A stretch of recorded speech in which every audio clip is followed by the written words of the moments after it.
Will you avoid these estate planning mistakes? Too many wealthy households commit these common blunders.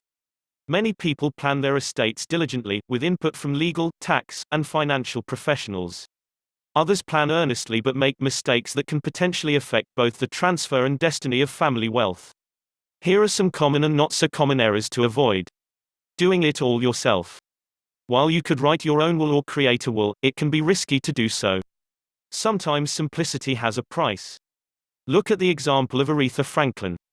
The Queen of Souls estate, valued at $80 million, may be divided under a handwritten or holographic will. Her wills were discovered among her personal effects. Provided that the will can be authenticated, it will be probated under Michigan law. But such unwitnessed documents are not necessarily legally binding. Failing to update your will or trust after a life event. Relatively few estate plans are reviewed over time. Any major life event should prompt you to review your will, trust, or other estate planning documents. So should a major life event that affects one of your beneficiaries. Appointing a co-trustee. Trust administration is not for everyone. Some people lack the interest, the time, or the understanding it requires. And others balk at the responsibility and potential liability involved.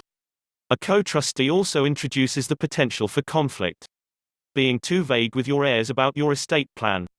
While you may not want to explicitly reveal who will get what prior to your passing, your heirs should understand the purpose and intentions at the heart of your estate planning.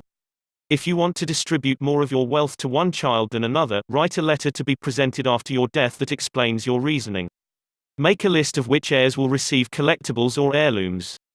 If your family has some issues, this may go a long way toward reducing squabbles. As well as the possibility of legal costs eating up some of this or that heir's inheritance. Leaving a trust unfunded or underfunded. Through a simple, one-sentence title change, a married couple can fund a revocable trust with their primary residence.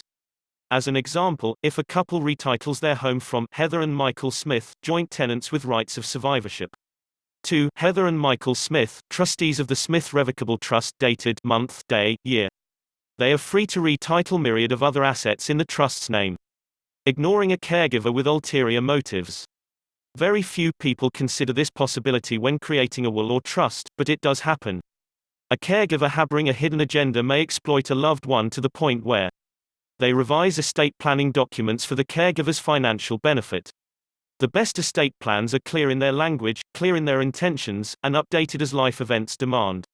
They are overseen through the years with care and scrutiny, reflecting the magnitude of the transfer of significant wealth.